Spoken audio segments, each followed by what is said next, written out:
جنہوں نے ایمان والے مردوں کو جلایا، ایمان والی عورتوں کو جلایا، ثم لم یتوبوا، اور انہوں نے توبہ نہیں کی، ان کو جہنم کا عذاب ملے گا، ان کو جلایا جائے گا جہنم کی آگ میں۔ یعنی اللہ تعالیٰ یہ بتانا چاہتا ہے میرے ایمان والے بندوں کو جلانے کے بعد، ان کے اوپر اتنا بڑا ظلم و ستم کرنے کے بعد بھی اگر وہ توبہ کر لیتے، اگر وہ اللہ سے معافی مانگ لیتے، اگر وہ اللہ کے سامنے گر گڑا لیتے، اگر وہ اللہ کے سامنے رو لیتے تو اللہ ان کو معاف کر دیتا۔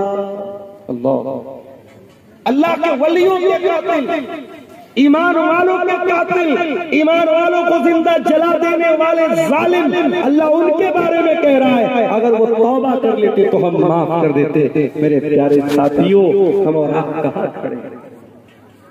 اے گنہگاروں، اے اللہ کو ناراض کرنے والوں، اے گناہوں کی دلدل میں مبتلا اللہ کے بندوں، آؤ قرآن کی آیت میں دعوت دے رہی ہے، قُلْ يَا عِبَادِيَ الَّذِينَ أَسْرَفُوا عَلَىٰ أَنفُسِهِمْ لَا تَقْنَطُوا مِن رَحْمَتِ اللَّهِ، اے میرے وہ بندوں جنہوں نے گناہ کر کے اپنی جانوں کے اوپر ظلم کیا ہے، لا تقنطوا من رحمت اللہ، تم اللہ کی رحمت سے کبھی مایوس نہ ہونا، ان اللہ یغفر الذنوب جميعا، تم ایک بار اللہ سے معافی تو مانگ کے دیکھو، تم ایک بار اللہ سے توبہ تو کر کے دیکھو، ایک بار اللہ کے سامنے رو کر کے دیکھو، ایک بار اللہ کے سامنے گڑگڑا کر کے تو دیکھو، اللہ تمہارے سارے گناہوں کو معاف کر دے گا۔ اللہ کے نبی فرماتے ہیں، ترمذی کی صحیح روایت ہے، دو آنکھیں ایسی ہیں جو جہنم کے اندر نہیں جا سکتی، دو آنکھیں ایسی ہیں جو جہنم کی آگ میں نہیں جائیں گی، عین باتت تحرس فی سبیل اللہ، ایک وہ آنکھ ہے جو اللہ کی راہ میں چوکیداری کر رہی ہے، اللہ کی راہ میں پہرے داری کر رہی ہے، دشمن کی فوج آنے والی ہے اور بارڈر پر کھڑی ہو کر کے وہ پہرے داری کر رہی ہے، اس آنکھ کی اللہ تعالیٰ حفاظت کرے گا، اس آنکھ کو جہنم کی آگ میں نہیں ڈالا جائے گا۔ وَعَيْنٌ بَكَتْ مِنْ خَشْيَةِ اللَّهِ، اور ایک وہ آنکھ بھی اللہ کے عذاب میں کبھی مبتلا نہ ہوگی، جس آنکھ سے اللہ کے خوف سے آنسو بہتا ہو، جو آنکھ اللہ کے خوف سے رویا کرتی ہو، جس آنکھ سے توبہ کے آنسو نکلتے ہو، جس آنکھ سے ندامت کے آنسو نکلتے ہو۔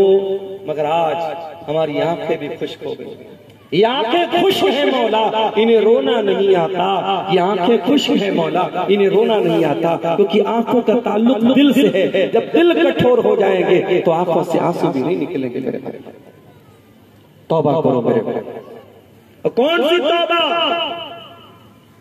قرآن کا 28واں پارہ اٹھا، توبہ تو ہم بھی کرتے ہیں۔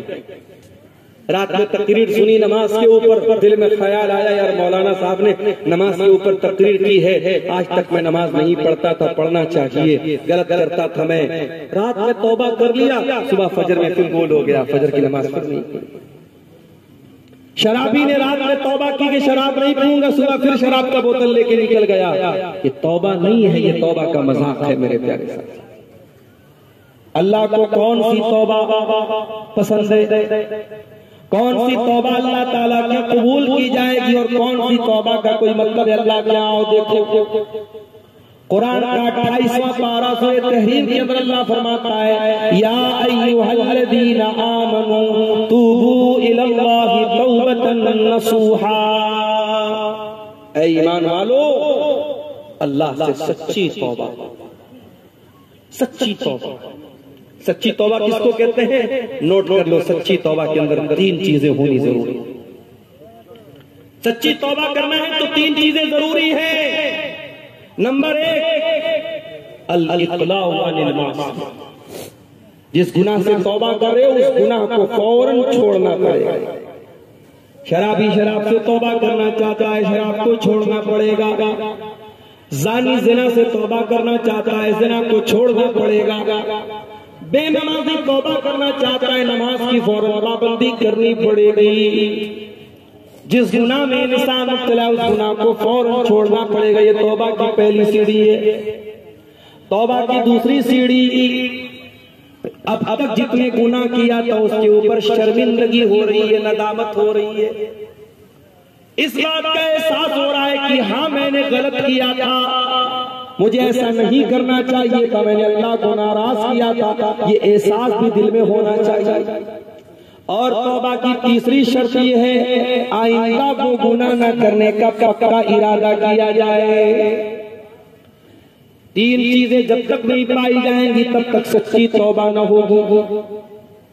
اور اگر گناہ کا تعلق حقوق العباد سے ہے، کسی کی زمین ہتھیا لی، کسی کا پیسہ مار کر کے بیٹھ گیا، کسی کا حق مار لیا، کسی کو گالی دے دی، کسی کی غیبت کر دی، تو چوتھی کنڈیشن دوسرے ساتھ جوڑ دیجیے۔ یہ تین کنڈیشن تو اپنی جگہ، چوتھی کنڈیشن کیا ہے؟ اگر مسئلہ حقوق العباد کا ہے تو جس کا حق آپ نے لیا ہے اس کو دینا پڑے گا، جس کی زمین آپ نے ناجائز طور پر لی اس کو واپس لوٹانا پڑے گا، جس کا پیسہ آپ نے غلط طریقے سے لیا پیسہ لوٹانا پڑے گا، جس کو گالی دی اس سے جا کے معافی مانگنی پڑے گی، جس کی غیبت کی اس سے جا کے معافی مانگنی پڑے گی۔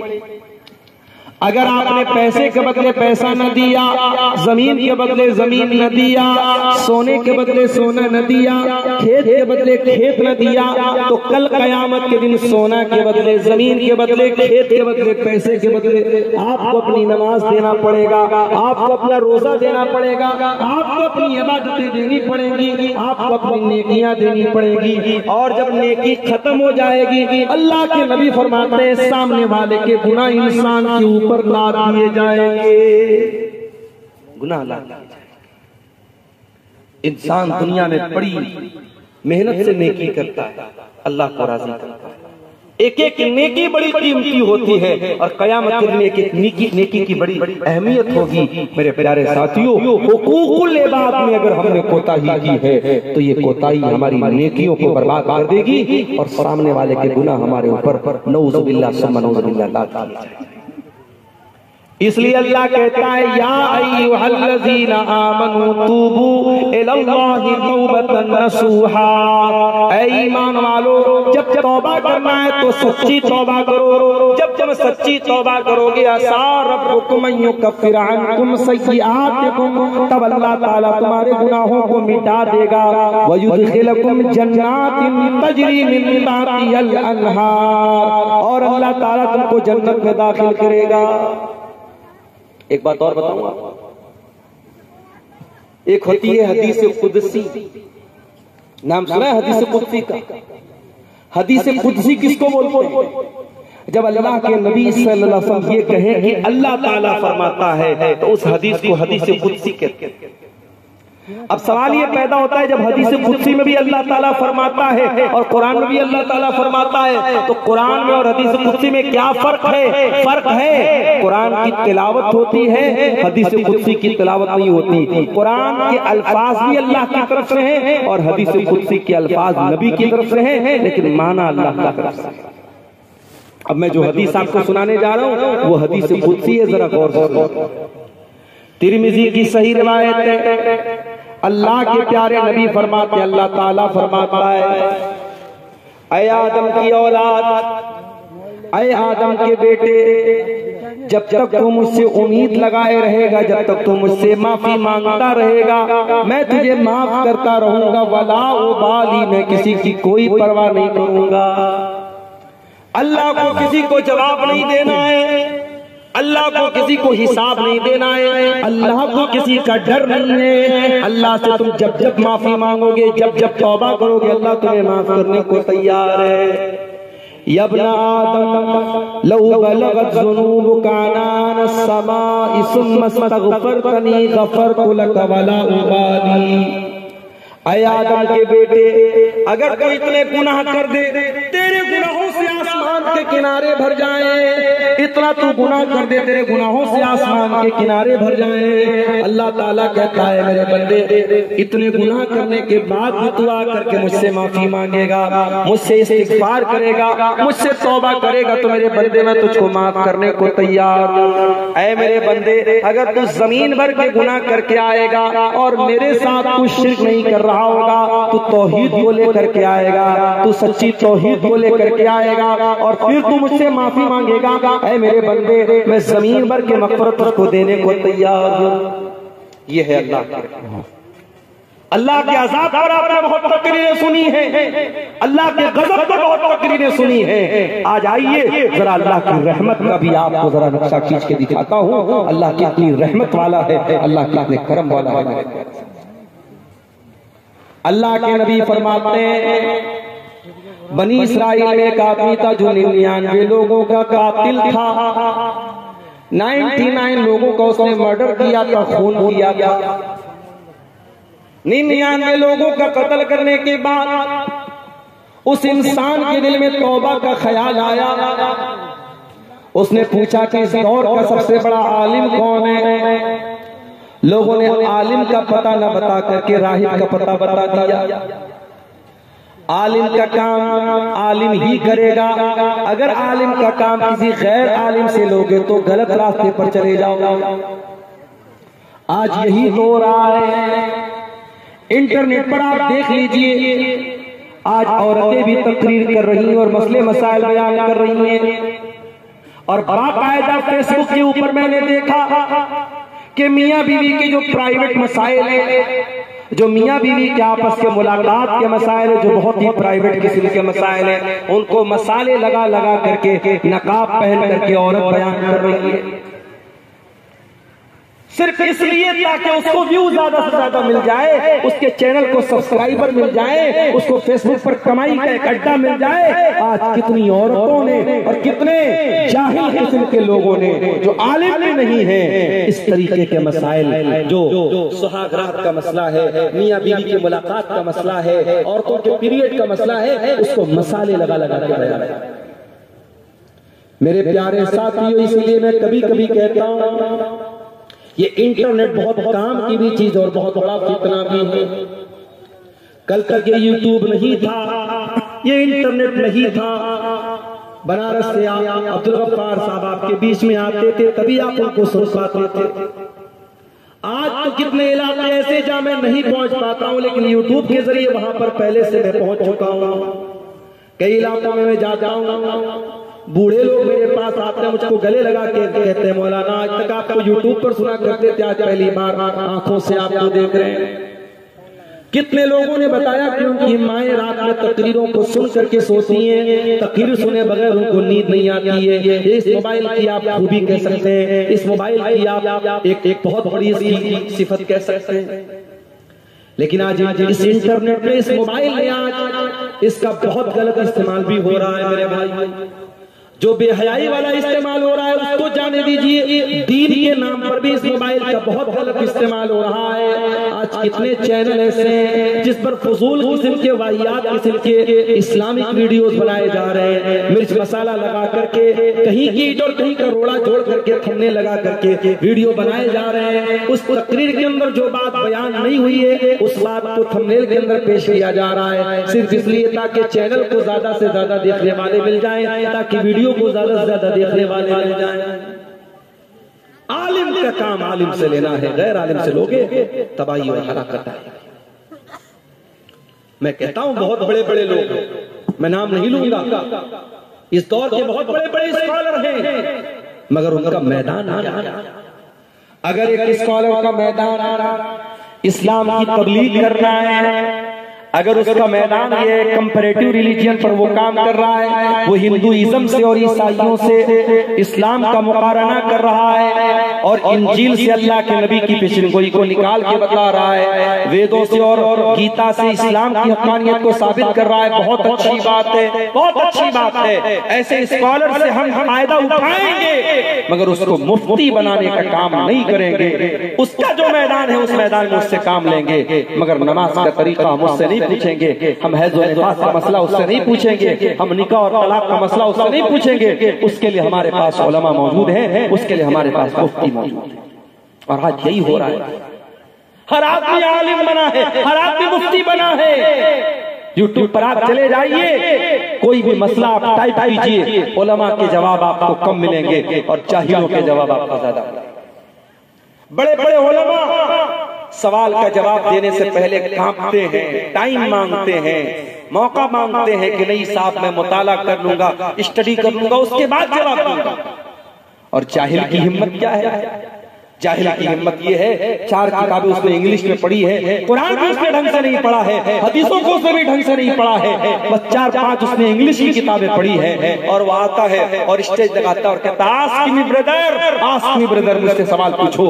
وہ باقاعدہ کھلے عام چیلنج کرتا ہے اور لوگ آتے ہیں اس سے سوال کرتے ہیں اور وہ سوالوں کا جواب دیتا ہے۔ اسی لیے اللہ کے نبی پیشن گوئی کرتے ہوئے فرماتے ہیں قیامت کے پہلے ایسا دور آئے گا ان یقل الفقہاء ویکثر الخطباء، لچھے دار تقریر کرنے والے بہت ہو جائیں گے، جن کے سبسکرائبر بہت زیادہ، جن کے ویورز بہت زیادہ، جن کے فالوورز بہت زیادہ ہوں گے۔ یکثر الخطباء، خطبہ تو بہت زیادہ ہو جائیں گے، وقتہ تو بہت زیادہ ہو جائیں گے، تقریر کرنے والے، لیکچر دینے والے بہت زیادہ ہو جائیں گے۔ ویقل الفقہاء، اور دین کا گہرا علم رکھنے والے، دین کی سمجھ رکھنے والے، دین کی نالج رکھنے والے لوگ بہت کم رہ جائیں گے۔ وہ دور آ جائے، وہ دور آ جائے دیکھ رہے ہیں ہمارے اسی بنگال کے بیلٹ میں، اسی سیمانچل کے بیلٹ میں ہم نے دیکھا کہ علماء کو درکنار کر کے جاہلوں کو لوگ جو ہے جن کی تقریروں میں بکواس باتیں، فضول باتیں، اس سے کہانی کی باتیں، نہ قرآن کی ایک آیت ڈھنگ سے پڑھی جا رہی ہے، ان کو اونچا مقام دیا جا رہا ہے اور علماء کو پیچھے رکھا جا رہا ہے۔ یہ آج ہمارے علاقے میں ہو رہا ہے۔ اللہ کے نبی فرما رہے ہیں قیامت کے پہلے اللہ تعالیٰ علم کو اچانک نہیں اٹھائے گا، بلکہ اللہ تعالیٰ علماء کو اٹھا لے گا، اور جب علماء کو اللہ تعالیٰ اٹھا لے گا حتیٰ اذا لم یبق عالما، جب علماء دنیا سے چلے جائیں گے، اتخذ الناس رؤوسا جہالا، لوگ جاہلوں کو اپنا سردار اور پیشوا بنا لیں گے، جاہلوں کو لوگ سردار بنائیں گے۔ اب سردار کے معنی بہت کچھ ہو سکتے ہیں، سردار کے معنی گاؤں کا مکھیا بھی ہو سکتا ہے، سردار کے معنی مسجد کا متولی بھی ہو سکتا ہے، سردار کے معنی مدرسے کا سیکریٹری بھی ہو سکتا ہے۔ آج مدرسے کا سیکریٹری جاہل ہے، انگوٹھا چھاپ انسان صرف اپنے پیسے کی بدولت مدرسے کا سیکریٹری بن گیا، اور لوگوں نے کیوں بنایا ہے؟ ارے حاجی صاحب چندہ زیادہ دیں گے، پیسہ زیادہ دیں گے، ان کو سیکریٹری بنایا۔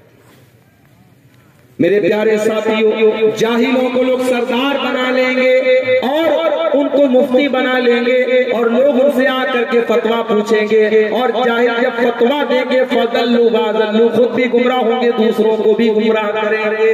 دیکھو علم ایک الگ چیز ہے اور تقویٰ ایک الگ چیز ہے۔ عالم اگر متقی ہے سونے میں سہاگا، لیکن کوئی متقی ہے تو عالم بھی ہو یہ ضروری نہیں۔ 99 لوگوں کا قاتل تھا، اس نے پوچھا اس دور کا سب سے بڑا عالم کون ہے؟ لوگوں نے بتایا فلاں کے پاس چلے جاؤ۔ جس کے پاس گیا وہ متقی تو تھا، وہ پرہیزگار تو تھا، وہ راہب تو تھا، مگر عالم نہیں تھا۔ اس سے جا کے پوچھا I have killed 99%، میں نے 99 لوگوں کو قتل کیا ہے، I want to repent، میں توبہ کرنا چاہتا ہوں۔ کیا ہے کوئی توبہ کا راستہ؟ اب وہ عالم نہیں تھا، راہب تھا، رات رات بھر نماز پڑھنے والا تھا، اس کو گناہوں سے نفرت تھی۔ اس نے کہا یار 99 لوگوں کا قتل کر کے آیا اور توبہ کی بات کر، بھاگ جائے، نکل، تیری توبہ قبول نہیں ہوگی۔ اب وہ تو تھا خوخار آدمی، 99 لوگوں کو تو آلریڈی قتل کر چکا، اسے غصہ آیا تو تلوار نکالی، اس کو بھی ختم کر دیا، 100 لوگوں کا قاتل بنا دیا۔ اب تک 99 کا قاتل تھا، 100 کا قاتل ہو گیا، سینچری اس نے پوری کر لی، 100 لوگوں کا قاتل ہو گیا۔ پھر اس کے دل میں توبہ کا خیال آیا، پھر اس نے کسی سے پوچھا کہ اس دور کا سب سے بڑا عالم کون ہے؟ لوگوں نے بتایا کہ ہاں فلاں کے پاس چلے جاؤ، وہ اس دور کا سب سے بڑا عالم ہے۔ اب وہ جس کے پاس پہنچا وہ عالم نہیں تھا، اب جب عالم کے پاس پہنچا تو عالم نے صحیح جواب دیا۔ اس نے کہا عالم صاحب میں توبہ کرنا چاہتا ہوں، 100 لوگوں کا قاتل، کیا میری توبہ قبول ہوگی؟ کیا ہے کوئی راستہ میری توبہ قبول ہونے کا؟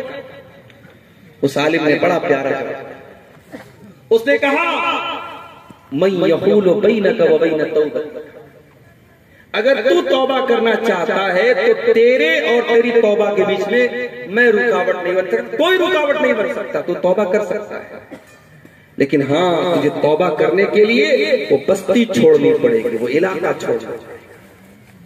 علاقے کا بڑا اثر پڑتا ہے، بے ایمانوں کے علاقوں میں رہو گے بے ایمان ہو جاؤ گے، سود خوروں کے علاقوں میں رہو گے سود خور ہو جاؤ گے، شرک کرنے والوں کے ساتھ اٹھو گے بیٹھو گے تمہارے اندر شرکی محبت پیدا ہو جائے گی، ماحول پر بہت بڑا اثر پڑتا ہے میرے پیارے ساتھی۔ اسی لیے جب کہیں مکان خریدو تو پہلے یہ دیکھ لو کہ مکان تو اچھا ہے، گھر تو اچھا ہے، پڑوس کیسا ہے پہلے پڑوس دیکھ لیا کرو میرے پیارے۔ حضرت آسیہ کا نام سنا ہے؟ فرعون کی بیوی حضرت آسیہ، انہوں نے اللہ سے دعا کی تھی، اتنے بڑے ظالم بادشاہ کی بیوی تھی، بادشاہ نے اپنے محل سے نکال کر کے حضرت آسیہ کو زنجیروں میں جکڑ کے رکھا تھا، ان پر ظلم و ستم کرتا تھا، مارتا تھا، پیٹتا تھا۔ حضرت آسیہ اللہ سے دعا کرتی ہے، بڑی پیاری دعا کرتی ہے، کیا کہتی ہے؟ رب ابن لی عندک بیتا فی الجنہ ونجنی من فرعون وعملہ ونجنی من القوم الظالمین۔ اے اللہ تو مجھے جنت میں اپنے پاس ایک گھر عطا فرما، اپنے پاس ایک گھر عطا فرما۔ حضرت آسیہ اگر اتنا کہہ دیتی ہے اللہ جنت میں گھر عطا فرما تب بھی کافی تھا، مگر انہوں نے کہا کہ اے اللہ تو اپنے پاس ایک گھر عطا فرما، یعنی اے اللہ مجھے جنت میں بھی تیرا قرب چاہیے، مجھے جنت میں بھی تیرے پاس ایک گھر چاہیے۔ اس لیے علماء کہتے ہیں کہ حضرت آسیہ نے گھر سے پہلے پڑوس مانگا تھا، پڑوس اچھا ہونا چاہیے میرے پیارے ساتھیوں۔ اگر پڑوس خراب رہے گا، ماحول خراب رہے گا، آپ کے بچے بھی خراب ہو جائیں گے، آپ کی آنے والی نسلیں بھی خراب ہو جائیں گی۔ تو اس عالم نے کہا کہ تم توبہ کرنا چاہتے ہو جاؤ اپنی بستی کو چھوڑ دو اور فلاں بستی میں چلے جاؤ، وہاں نیک لوگ رہتے ہیں، وہاں اللہ کے نیک بندے رہتے ہیں، وہاں جاؤ اور وہاں جا کے توبہ کرو، تمہاری توبہ قبول ہو جائے۔ اللہ کے نبی فرماتے ہیں، صحیح مسلم کی روایت ہے، وہ 100 لوگوں کا قاتل توبہ کرنے کے ارادے سے گھر سے نکلا، آدھے راستے میں پہنچا اس کا انتقال ہو گیا، اس کی روح نکل گئی۔ اب عذاب کا فرشتہ بھی آ گیا، رحمت کا فرشتہ بھی آ گیا۔ رحمت کا فرشتہ کہنے لگا یہ توبہ کرنے کے مقصد سے نکلا تھا، اس کو میں لے کر کے جاؤں گا۔ عذاب کا فرشتہ کہنے لگا یہ 100 لوگوں کا قاتل تھا، اس کو میں لے کر کے جاؤں گا۔ عذاب والا کہہ رہا ہے میں لے کے جاؤں گا، رحمت والا کہہ رہا ہے میں لے کے جاؤں گا۔ اللہ کے نبی فرماتے اللہ تعالیٰ نے تیسرے فرشتے کو بھیجا، اور تیسرا فرشتہ انسان کی شکل میں آیا، اور اس نے آ کر کے فیصلہ دیا کہ ایک کام کرو، راستے کو ناپ لو، تم لوگ فرشتے ہو، تمہارے لیے کوئی مشکل کام نہیں ہے، راستے کو ناپ لو، اگر یہ نیک لوگوں کی بستی سے قریب ہے تو رحمت کا فرشتہ لے کے جائے گا، اگر برے لوگوں کی بستی سے قریب ہے تو عذاب کا فرشتہ لے کے جائے گا۔ چنانچہ دونوں فرشتوں نے راستے کو ناپا، جب راستے کو ناپا گیا تو وہ 100 لوگوں کا قاتل چونکہ سچی توبہ کے ارادے سے نکلا تھا، وہ نیک لوگوں کی بستی سے زیادہ قریب نکلا، ایک بتا ایک بالش تو وہ زیادہ قریب نکلا نیک لوگوں کی بستی سے۔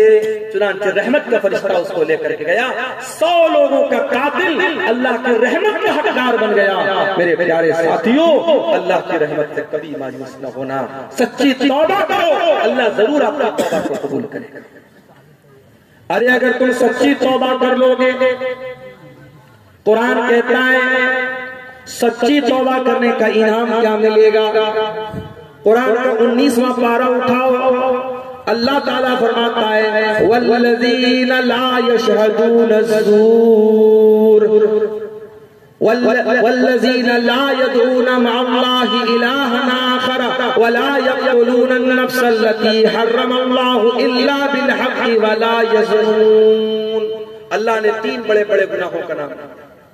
میرے نیک بندے اللہ کے ساتھ شرک نہیں کرتے، میرے نیک بندے کسی بے گناہ کو قتل نہیں کرتے، میرے نیک بندے زنا نہیں کرتے۔ یہ 3 بڑے بڑے جرم ہیں اسلام کی نظر میں 3 مہا پاپ کیا ہے؟ شرک کرنا، قتل کرنا اور زنا کرنا، یہ 3 مہا پاپ ہیں۔ اسی لیے اللہ کے نبی سے پوچھا گیا ای الذنب اعظم عند اللہ، اے اللہ کے نبی سب سے بڑا گناہ اللہ تعالیٰ کے نزدیک کیا ہے؟ آپ نے فرمایا ان تجعل للہ ندا وهو خلقک، سب سے بڑا گناہ یہ ہے کہ تم اللہ کے برابر کسی کو ٹھہرا دو، اللہ کا درجہ کسی اور کو دے دو، اللہ کے سوا کسی اور کو مشکل کشا مان لو، اللہ کے سوا کسی اور کو بگڑی بنانے والا مان لو، اللہ کے سوا کسی اور کو اولاد دینے والا بنا لو، اللہ کے سوا کسی اور کو بیماری سے شفا دینے والا بنا لو، اللہ کے برابر کسی کو ٹھہرا دو، یہ سب سے بڑا گناہ ہے، شرک سب سے بڑا گناہ ہے۔ پوچھا گیا ہے اللہ کے نبی اس کے بعد سب سے بڑا گناہ کیا ہے؟ آپ نے فرمایا تقتل ولدا خشیۃ ان یتیم معک، شرک کے بعد سب سے بڑا گناہ یہ کہ تم اپنی اولاد کو قتل کر دو اس ڈر سے کہ وہ تمہارے ساتھ کھائے گی، اولاد کو قتل کر دو، یہ سب سے بڑا گناہ ہے۔ 1400 سال پہلے لڑکی پیدا ہوتی تھی،